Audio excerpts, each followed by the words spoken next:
കരിപ്പൂർ അന്താരാഷ്ട്ര വിമാനത്താവളത്തിൽ ഇനി വലിയ വിമാനങ്ങളും ഇറങ്ങും. റെസ ദീർഘിപ്പിക്കുന്ന ജോലികൾക്ക് തുടക്കമായി. വിമാനത്താവള വികസനത്തിന് ഏറെക്കാലമായുള്ള ആവശ്യമാണ് റെസ അഥവാ റൺവേ ആൻഡ് സേഫ്റ്റി ഏരിയ ദീർഘിപ്പിക്കൽ.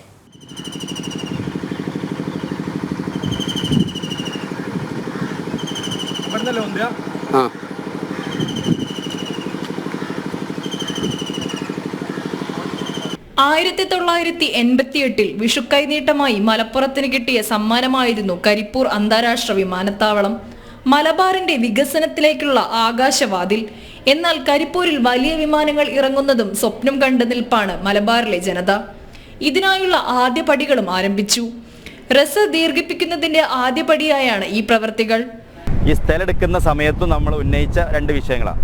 ഒന്ന്, നമ്മുടെ പള്ളിക്കൽ വില്ലേജിലെ കരിപ്പൂർ പ്രദേശത്ത് നമ്മുടെ PWD റോഡ് പോകുന്നത് വളരെ തിരക്ക് പിടിച്ച റോഡാണ്. ആ റോഡ് വളരെ ബെൻഡായിട്ടാണ് പോകുന്നത്. അതുകൊണ്ട് തന്നെ എന്ത് ചെയ്യുന്നുണ്ട്, വളരെ അപകടങ്ങൾ സംഭവിക്കുന്നുണ്ട്. അപ്പോൾ ഇതോടുകൂടി തന്നെ അത് നേരെയാക്കിയാൽ നാട്ടുകാർക്കും ഏറ്റവും കൂടുതൽ എയർപോർട്ടിൽ വരുന്ന യാത്രക്കാർക്ക് വലിയ ഉപകാരമാവും. അതുപോലെ തന്നെ നമ്മുടെ നെടിയിരുപ്പ് ഭാഗത്ത് ഇപ്പോൾ നമ്മുടെ ആ ബെൽറ്റ് റോഡിന് അതിനൊരു ബദൽ സംവിധാനം അതും കൂടി കണ്ടാൽ തീർച്ചയായിട്ടും നമ്മുടെ ഈ സ്ഥലമെടുപ്പും അതുപോലെ തന്നെ എയർപോർട്ടിൻ്റെ വികസനവും നമ്മൾ ഉദ്ദേശിച്ച പോലെ പൂർത്തിയാകുമെന്നുള്ളതാണ് വലിയ സന്തോഷം ഞങ്ങൾക്കുണ്ട്. റൺവേയിൽ നിന്ന് വിമാനം മുന്നോട്ട് പോയാൽ വിമാനത്തെ പിടിച്ചു നിർത്തുന്ന ചതുപ്പ് നിലമാണ് റെസ. നിലവിൽ 2860 മീറ്ററാണ് റൺവേ. അതുകഴിഞ്ഞാൽ രണ്ട് അറ്റങ്ങളിലുമായി 90 മീറ്റർ വീതം റെസയും. റെസയുടെ നീളം 240 മീറ്റർ വീതം വേണമെന്നാണ് നിർദ്ദേശം.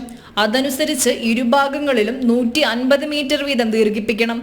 അതിനായി പള്ളിക്കൽ, നെടിയിരുപ്പ് വില്ലേജുകളിലായി സ്ഥലം ഏറ്റെടുത്ത് സംസ്ഥാന സർക്കാർ എയർപോർട്ട് അതോറിറ്റിക്ക് കൈമാറിയിട്ടുണ്ട്. അതേസമയം കരിപ്പൂർ കുമ്മിണിപ്പറമ്പ് ഭാഗത്ത് ഏറ്റെടുത്ത സ്ഥലത്തെ റോഡിന്റെ വളവ് നിവർത്തണമെന്നും നെടിയിരുപ്പ് പാലക്കാമ്പറമ്പിലെ ക്രോസ് റോഡിന് പകരം റോഡ് എന്ന ആവശ്യവും ശക്തമാണ്.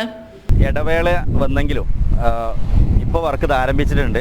കാരണം അതിൽ കുറച്ച് ഇടവേള വന്നപ്പോൾ നമുക്കും ഒരു ചെറിയൊരു പ്രതിസന്ധി ഉണ്ടായിരുന്നു, ഒരു ടെൻഷൻ ഉണ്ടായിരുന്നു. പക്ഷേ വർക്കുകൾ ആരംഭിച്ചു. 2 മാസത്തിനുള്ളിൽ വർക്കുകൾ തീരുമെന്നുള്ളതാണ്. ഗൗവാർ കൺസ്ട്രക്ഷൻ കമ്പനിയാണ് ഇത് ഏറ്റെടുത്തിരിക്കുന്നത്. തീർച്ചയായിട്ടും 2 മാസം കൊണ്ട് വീടുകൾ പൊളിച്ച് അതുപോലെ തന്നെ മരങ്ങളൊക്കെ മുറിച്ചു അതൊരു സൈറ്റ് ആക്കുക എന്നുള്ളതാണ് ഇവർ ആദ്യത്തെ കടമ്പ. മലബാറിന്റെ ഏറെക്കാലത്തെ സ്വപ്നമാണ് ഇതിലൂടെ സാധ്യമാകുന്നത്. ജനം, മലപ്പുറം.